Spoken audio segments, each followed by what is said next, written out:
History is being made and our gamer rights are being protected, question mark? Let's find out. I'm Mr. Gaming Counselor, here to spread the cheer. Join me on this adventure, where gaming wipes away the tears. Scholars, welcome back to the Counselor's Office. We're going to talk about something that is actually impactful to every gamer or anyone that's pro gamer that you're about to see. We're about to have a topic that you might have heard, or if you've been living under a rock, we're going to talk about stop killing games. I don't have a comment of the day right now. I'm just going to jump into it. So they have seen some traction. Last time they had traction in the EU, right? Now we're talking about California. California State Assembly passes the Protect Our Game Act pending approval from the state senate and governor. Now, just to update, again, someone is posting, can we please normalize this globally? This would, in fact, actually could impact global, right? It's much, as they say here, the official Twitter, it's much easier for companies to apply policies global than cordon off sections of the world. See how Australia caused Steam to offer refunds globally after 2014. So sometimes it's just easier to make changes than to, specifically monitor. Like, it takes a lot of effort to adjust. Like you see that for like China, if you've ever watched like anime or something like that. You take an anime where they have a lot of fan service. Well, they have to put clothes on or blood, like they remove all blood. You might see it. You might see the controversial, instead of red, it looks like white, and so it doesn't look like blood. It looks like someone had a happy time. Well, that's for, China. That's very censored, and it takes a lot of effort to do stuff. But we're talking about video games, and so it would be a lot. It would have a lot more work to be done for specific regions. Not that it's not been done before, but most likely you'd see changes across the board. So let's see what we have. We have an actual article from MSN by Ivan Global. Title: Stop Killing Games, movement gains momentum. California Assembly passes game protection bill. Not read this, so we're gonna go in raw. The Stop Killing Games momentum, which advocates for the right to continue playing games even after service termination, has achieved a significant legislative milestone in the U.S. The California State Assembly has passed the Protect Our Games Act, a bill centered on protecting users' rights after a game's service ends. According to the overseas media outlet Automaton, the California State Assembly passed Bill AB 1921 and the Protect Our Games Act on the 27th local time, with a vote of 43 out of 16. The bill requires digital game publishers to maintain an environment where games remain accessible even after service is discontinued. I think that's a big thing to note, is that there has been a lot of disgusting manipulation, especially on people trying to advocate against this, especially gamers who are just deluded in thinking that, oh, this is going to make games worse. Huh? No. I would rather have less games that you can have indefinitely than more games. It's just really weird. But anyways, this bill closely tied to the ongoing debate over game preservation that has persisted for several years. The controversy began in 2024 when Ubisoft shut down its racing game, The Crew, which now there's Anthem that's been added to. EA has added Anthem to that list, and there's been a couple others that have been, as an example, I think there was like a Lego game or something that got shut down. By terminating server operations, Ubisoft effectively blocked purchasers from accessing the game itself, prompting some users to raise the question, did we buy the game or just a license to use it? Following this, the Stop Killing Games movement was launched, led by YouTuber Ross Scott. The movement has argued that even for games requiring an online connection, publishers should provide a minimal playable environment after service termination, or if that's impossible, offer clear compensation to consumers. I think the argument that it's not fair to game developers, it's stupid. Allow people to run it on their own servers. No one's asking you to give them source code, all this, hidden secrets. Like, you literally you shut your servers off and let people run their own servers for it. or to play the game in general. Like, if I want to play solo, let me play solo, like offline. Like, it's just it's bad arguments from people, and especially from gamers. I've seen people, our gamers try to argue against this, and it's just insane. It's an insanity. Like, if you're not pro stop killing games, you are anti-gaming. You're anti-gamer, and there's something wrong with you. Petitions to the European Union and outreach to political figures in various countries have been part of this broader effort. AB 1921 is one of the first instances of bringing these demands into the institutional fold. Under the bill, companies selling digital games released or resold after January 1st, 2027, that's a big one to note, must provide at least 60-day notice before terminating service. Furthermore, they must ensure that purchasers can continue to access the game, such as by providing an alternative version or a patch, and offer refunds if doing so is not possible. Now, this is important. Nothing, essentially anything up to this point, like think like Destiny, think World of Warcraft, Diablo, any other game where you're required to have a connection previously before January 1st, 2027 will not be protected. Unfortunately, like I'm sure they had to make concessions. You have to start somewhere in order to be successful. I think the bill would have been flopped and it would have been a big, argument against it if they tried to enforce any games beforehand, because realistically, it's not fair to be like, here, these are regulations that you have to cater to. You have to go back to all these catalogs of games. No, development in the future, though, you have to build this in mind. And I think that is fair. It sucks for us as gamers. Like, I wish it could be retroactive. But in order to see success in the gaming world, for us to see protections, you got to make concessions, and this is one of them. Also, the 60 days, I think that one will be pretty easy to get through. The one that's going to be what I expect, some people were even mentioning, is that they're going to actually push for a subscription, kind of like World of Warcraft. They're going to push games to be more subscription based, in which case, okay.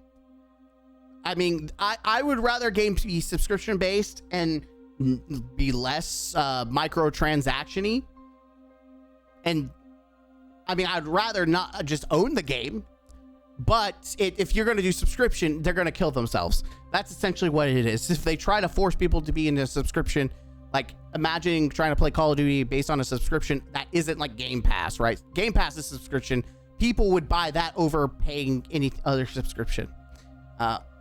Like single player games, they're usually pretty fine, right? These are going to be more targeted toward live service games, or there's like those occasional single player games that make you connect online for some reason.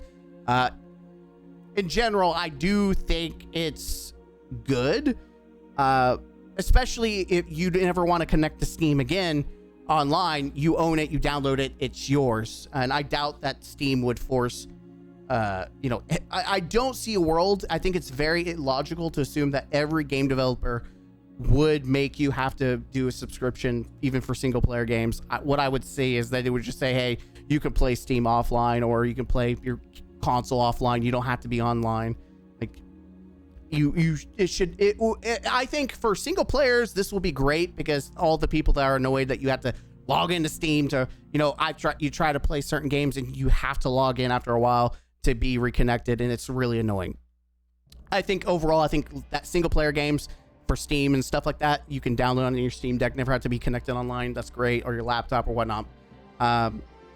Most people have internet, but I still think it's great if you're like traveling, you want to play a game, you don't have to connect to the internet to keep it up to date, right?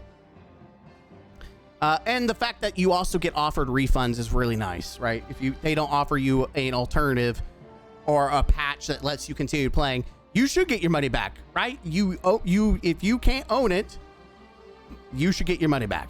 But this is what I'm thinking, that they're going to push certain live service games to be subscription based. That's just what it seems like it might be a possible outcome. The bill applies to digital sold games. However, it excludes games provided via subscription services like Game Pass, free-to-play games, because they're already free, and games that are inherently, and that might be the new avenue as well, is you might see games like Call of Duty either go subscription based or free to play, and then they make you buy like, they really push in the micros. I don't think Call of Duty would ever go free to play, but there could be a world where they do to avoid having to keep it up all the time. Games that are inherently playable offline indefinitely, which there are some. It also prohibits the continued sale or distribution of games that have become unusable due to service termination. Yeah, like stop selling a game that's dead. The debates, like I think, can you still buy copies of Anthem? Like you can't control like eBay, but I'm talking about like from like Walmart and stuff. The debate surrounding game preservation is heating up. The Entertainment Software Association, ESA, has recently voiced opposition to the push for expanded game preservation, arguing that opening server code or online features of discontinued games could lead to security intellectual property issues. Yeah, this is the cope that they're the lie they're trying to push. Guys, and our intellectual property. Well, make the game playable on its own. You don't have to worry about that, right? Conversely, the Video Game History Foundation and other preservation groups counter the argument, like films and books should be treated as cultural heritage. True. The bill has not yet fully been enacted, as it requires approval from the California State Senate and the governor's signature. However, the fact that the bill passed the assembly in California, home for many major U.S. game companies like EA, Activision, is highly symbolic. If the bill is ultimately signed into law, it is expected to influence the service operation policies of the broader U.S. gaming industry. This would be massive. You would see massive changes. Just the basic implementation of it would send waves into the gaming sphere. This will definitely hurt publishers, i.e. Marathon is not a game that can ever be played offline. It is designed 100% for online play. After 5 years, let's say the game has 50 people playing it, so they shut down the servers, but without an offline patch, they have to issue 100% refunds. Yes, but technically Marathon is secure because it's after 2020 or 2027, right? Games have kept servers up and used free, peer-to-peer for games as alternatives. Even releasing software to allow private servers to be run without would be enough. To be honest, what we'll likely see is a reverse of the 7th gen console where every game comes with an offline game mode instead. That would be great. That's the goal, is that we start seeing offline modes. This is pointless and will just end up hurting and destroying small developers. What developer is going to get... Any developers already let you play games offline anyways. What? This, again, I don't understand how stupid people are. Just exclude California from playing your games. That's simple. Yeah, just exclude one of the most populated states and money makers in the country. Texas is bigger than California. I don't need California money. Okay, now we're getting political, I think. Smaller developers don't have the resources or know how to for big budget multiplayer-based video games, so it won't affect them either way in most cases. Power World. I don't think Power World... You can play offline, I believe. You can play Power World offline, I believe. Among Us. Helldivers.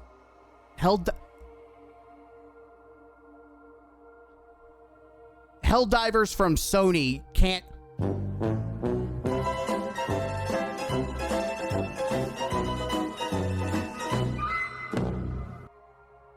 Stardust Valley. Wait.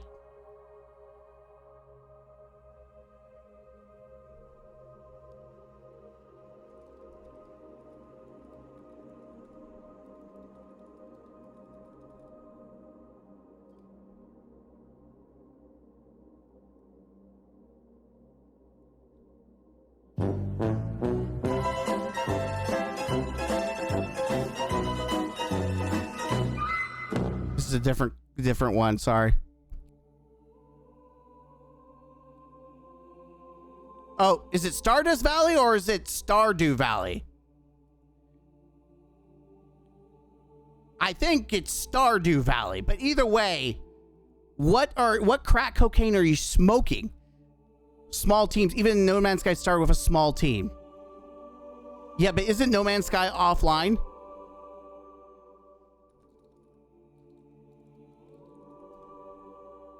Can be played completely offline.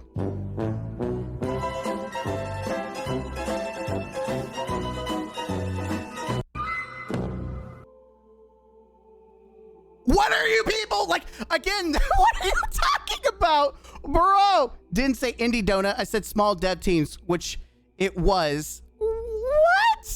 but Lethal can be playable offline. Plus, Lethal uses Steam service. Those two games wouldn't be affected. Please actually do research instead of getting examples that don't count. Little fella, don't you know what you're talking about?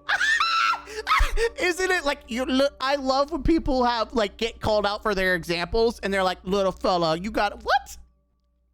I actually do. I've been following this whole thing since the start. Lethal Company has an offline, so the games like Lethal wouldn't even be affected by the bill.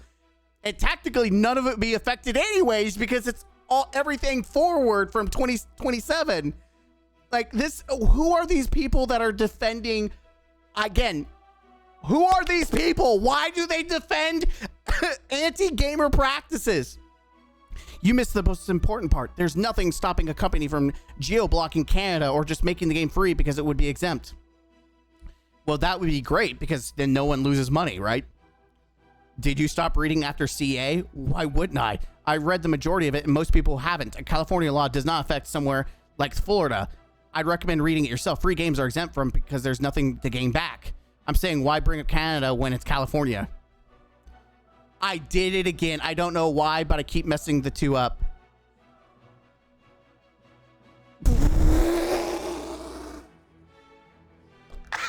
Okay, no, where are you? Okay, England. Okay, no, but still, I can kind of get it. I can kind of get it. You're from England. You don't live in America, but like, you're talking about a country, not a state. Like, how do you not know Canada is not part of America? Like, I know that Ireland isn't part of England. It's Ireland. Isn't Ireland, like, Ireland's part of the United Kingdoms? I'm about to fact check myself. Is Ireland part of the UK? That's not what UK. No, it's independent. So yeah, I was right. It's right. Even I knew that basic, right? I knew the basic. God dang it. Yeah. Anyways, I'm like, it makes sense. Canada. Yeah, the 51st. I mean, you know, not to get political, but our president wants it to be the 51st state. Oh, Canada. Does Canada actually have any pull to enforce this? Can a game company just leave and laugh at the state? This isn't for companies developing games in the state. It's for companies who want to sell games in the state. Basically, sell a video game in California, it would follow these rules, or you open yourself up to lawsuits. Which, by the way, I'm sure that Steam would try to push for that. By the way, imagine the amount of potential profit they make on customers, even just California alone, outweighs the development cost for most. The same thing if this was like China or Japan, right? That is why you see a lot of video games cater to China.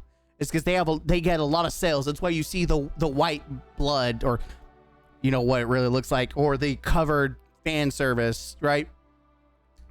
Because you go where the money is. Concord shut down, Destiny 3 shelved, Marathon went free in 1 week. The industry wrote this bill themselves. I think companies will easily find a workaround. Instead of shutting down a server, they will use a very cheap server that can have a max of 10 connected. Hey, that's better than nothing, though. I'd rather play with 10 dudes, you know, dicking around than not playing at all. Who cares, right?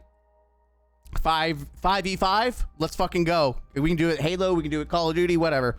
Re-downloading fees before passing monitor. How many times you have to re-download before passing and limits? Download fee $5. Yeah, good luck with them having to pay for a download though. Like especially if you already own it. Clearly unconstitutional, but the energy is good. It's not unconstitutional. Seems like it would be more effective. I love people that are like, it's clearly under constitution. Like, how is it unconstitutional? If it was unconstitutional, it would have not passed or even gone to the Senate. This is about to cancel dozens of live service games currently in production just so they can't cancel them later. Good. Now a law where if you get banned from service, you either get access to your digital game library or they must refund you in full for every game you no longer have access to. When this happens, it's basically companies stealing from you. I don't agree with this. I mean, when you download a foreign program to then interrupt the service of another person. Like if you're especially PvP, someone you paid for a product, they paid for a product, but you are infringing upon their enjoyment of the game because you're using an outside service to, tamper with the experience. You break the terms of service for doing so. Like, I don't think you should get your money back. Sorry. I mean, if it's single player, do whatever you want to do, right? Who cares if you use cheats for a single player game? Like, whatever. But or just a game mode that isn't multiplayer. Like, who cares, right? I would love to be able to play Killzone 2 with bots. Okay. Oh boy. Guess what state is going to be finding itself in a dearth of games is a nightmare of a bill passed into law. Oh my God. It's barely a start, but it sends the right message. Oof. Making life searching was hard enough before. It's going to be way harder now. They're going to have to make it all those FPSs. Free to play. Money is your time and labor. When you trade it for a game, you expect a working product, not something a company can make unplayable later. That's why this bill matters. 100%. Yeah, so a lot of people are on this. There's a bunch that are for it, and there's some weirdos that are against it. Imagine not supporting this. This should have been a thing everywhere. Big win for gamers. This is about 18 steps from mattering from CA. It's certainly signaling a certain hostility to current game industry trends. Good. California somehow coming in clutch. Let's go. Pretty fascinating development, and will be interesting to see where things go. Like many people, I've been burned by the live service game going offline. I'm still kind of annoyed. I was one trophy away from a pretty difficult plat on the crew, so I absolutely see the rationale for a law like this. However, there are also pretty classic, obvious California-ish overregulation dynamics in play. Yeah, we'll see. Hell yeah. Based. Oh, God. This person's back. Kate Bush. Oh, God. They were banned. Or they're suspended. They made an alt account. Oh, that rules. Holy crap. I like this. Big consumer rights for gamers. Another California W. I bet Newsom will veto this since it's an actually good bill. Ho. Actually based. Now this I can get behind. Huge win. This is really great news. God bless. America.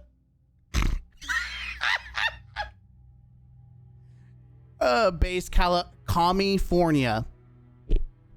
Anyways, we're starting to go down a trend here. I'm Mr. Gaming Counselor. A little shorter video, but it's a big one. It's important, right? We've got to support it. This will ultimately be what's best for gamers. The concept and idea that this is going to make games worse, it's a lie. This is going to force a lot of developers, especially single players, to always be offline playable. The only thing that will be impacted is going to be live service games, and let's be honest, most of them are bad anyways. So at this point, at least you don't have to worry about losing access to those bad video games if they don't exist in the first place, if they stop making them. No longer do you have to worry about buying a game that is bad and it gets shut down because it's bad. They just won't make them anymore, which is great. Let's just be honest. You don't have to worry about it no more, right? So anyways, I'm Mr. Gaming Counselor. Hit the like button, comment down below, and subscribe to the channel for more. As always, I'll see you in the next one. Keep on gaming.